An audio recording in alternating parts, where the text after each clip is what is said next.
Assalamualaikum warahmatullahi wabarakatuh. Salam Om Swastiastu yang saya hormati dan yang saya takzimi, Bapak Nurdin Nuansa, SPD, dan tidak lupa untuk semuanya penonton yang saya hormati dan yang saya cintai. Baik, di sini saya memperkenalkan diri sebelumnya. Perkenalkan, nama saya Akbar Susilo Adi dengan NPM 2022 21500 119.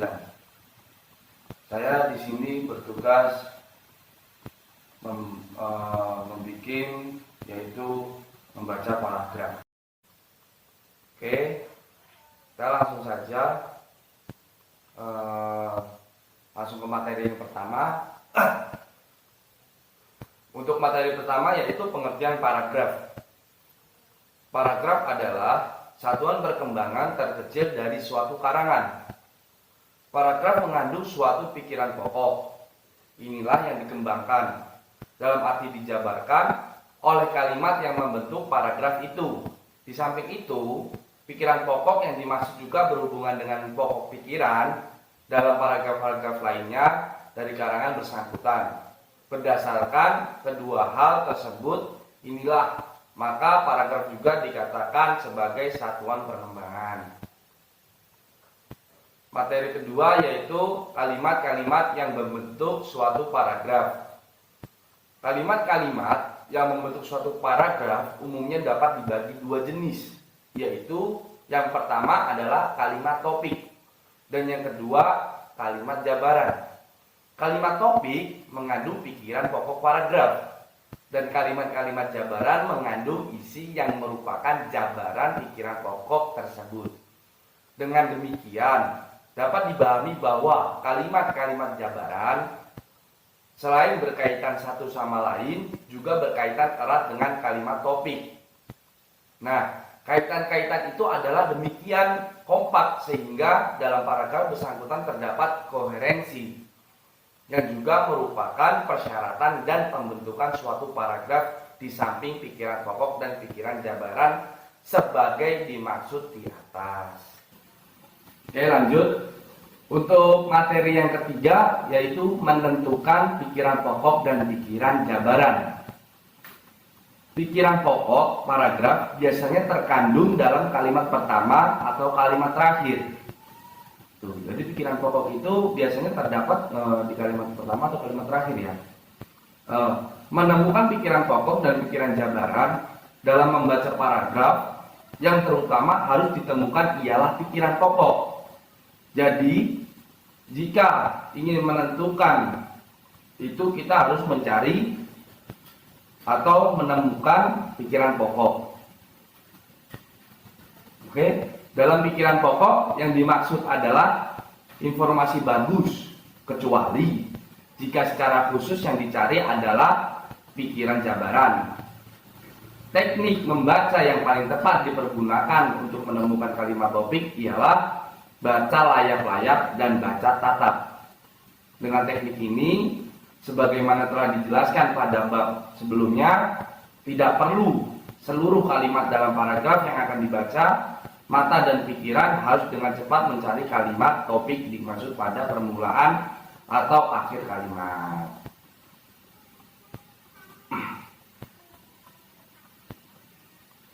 Atau akhir paragraf. Atau ada kedua bagian itu atau di bagian tengah. Jika terdapat kalimat topik, maka paragraf itu biasanya adalah bersifat naratif. Dan pikiran pokok adalah kesimpulan dari isi seluruh uraian. Bagaimana sih contoh menemukan pikiran pokok, pikiran jabaran dan pengertian seluruh paragraf? Oke, kita lanjut ya.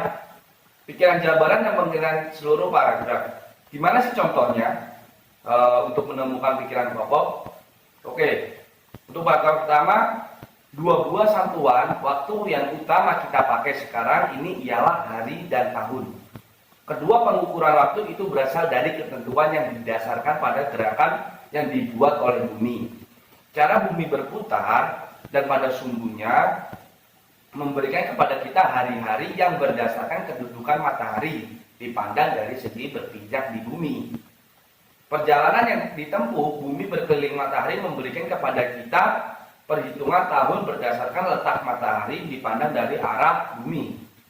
Nah, manakah kalimat topik dalam paragraf di atas? Oke, kalimat topik ialah kalimat pertama. Oke, kalimat kedua tidak mungkin. Nah, kalimat topik, karena kalimat ini jelas adalah suatu menjabarkan pikiran pokok dan dari kalimat pertama, yaitu dua buah. Nah, dua buah satuan waktu yang utama, ya kan, kita pakai sekarang ini ialah hari dan tahun. Jadi pikiran pokoknya mana? Yang pertama, awal kalimat pertama, ya kan? Apakah itu dua buah? Nah, dua buah satuan. Nah, habis itu mana? Yang terakhir yaitu waktu, dan waktu sebelumnya ialah hari dan tahun. Nah, ini dapat dilihat dari permulaan kalimat kedua itu. Kedua pengukuran waktu itu, ya kan, kalimat ya. Jadi titik-titik kalimat, ya kan, untuk paragraf kedua. Jadi untuk kalimat ketiga, ya kan, jadi kedua pengukuran waktu. Kedua waktu itu apa? Itu berasal dari ketentuan yang didasarkan pada gerakan yang dibuat oleh bumi. Itu termasuk permulaan kalimat kedua.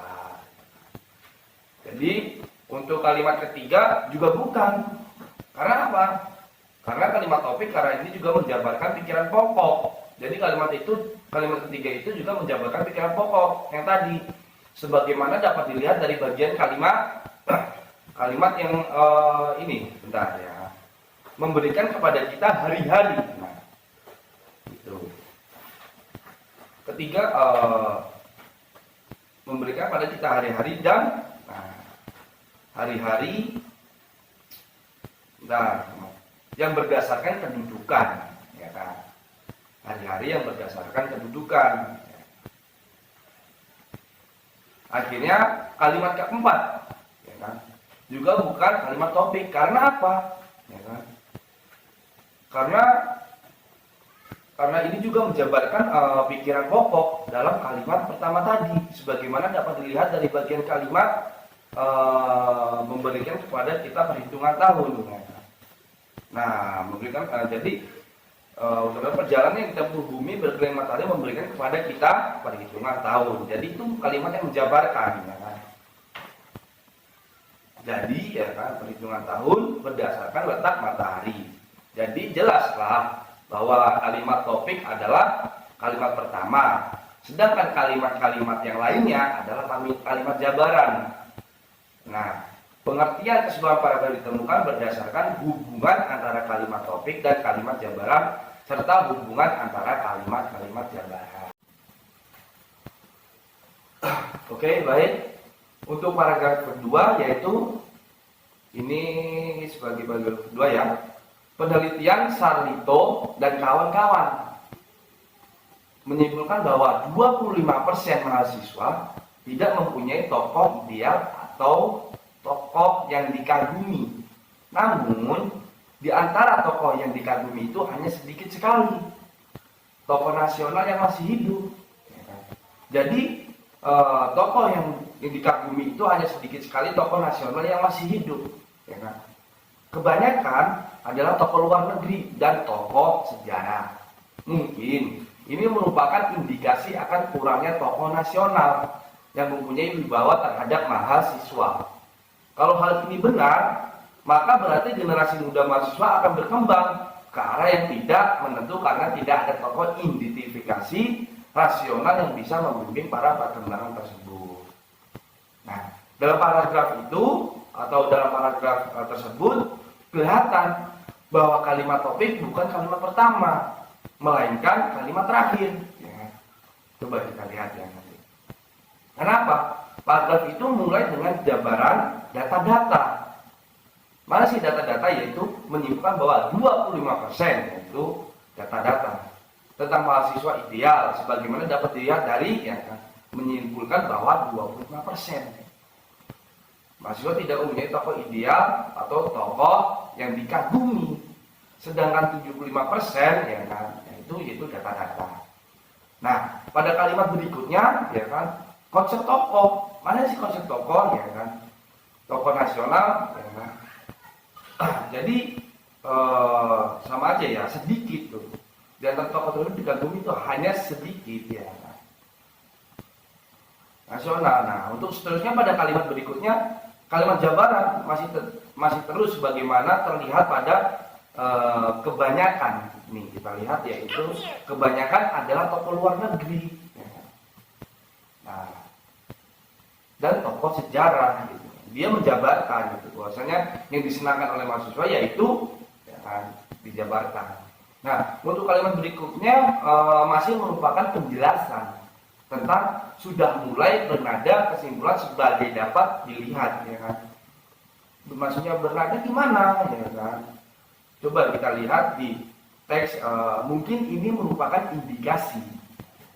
Mungkin ini ya kan mungkin ini merupakan indikasi akan kurangnya tokoh nasional. Nah, itu. Nah, metode yang dipakai pengarang dalam paragraf ini ialah metode berpikir induktif. Nah, gimana sih berpikir induktif itu? Dengan metode ini, ya, jadi pengarang itu dengan metode ini pun koherensi pikiran-pikiran dalam paragraf itu juga terasa baik. Karena hubungan antara pikiran pokok dan pikiran jabaran serta hubungan suatu pikiran jabaran dan pikiran jabaran lainnya sangat jelas. Begitu. Nah, bentuk paragraf yang paling umum, jadi ya dalam paragraf tersebut yang sudah kita baca dan sudah kita pelajari ini, bentuk paragraf ya, yang dimulai atau yang paling umum ditemui terutama dalam tulisan-tulisan ilmiah ialah bentuk deduktif atau induktif seperti paragraf pertama dan paragraf kedua yang di atas. Oleh karena itu, pembaca yang ingin terampil dan efisien perlu memahami benar keadaan bentuk ini. Ada melatih diri semaksimal untuk menemukan pikiran pokok, pikiran-pikiran jabaran, dan pengertian keseluruhan paragraf, sehingga kecepatan membaca menjadi tinggi. Mari saja, langsung saja ya.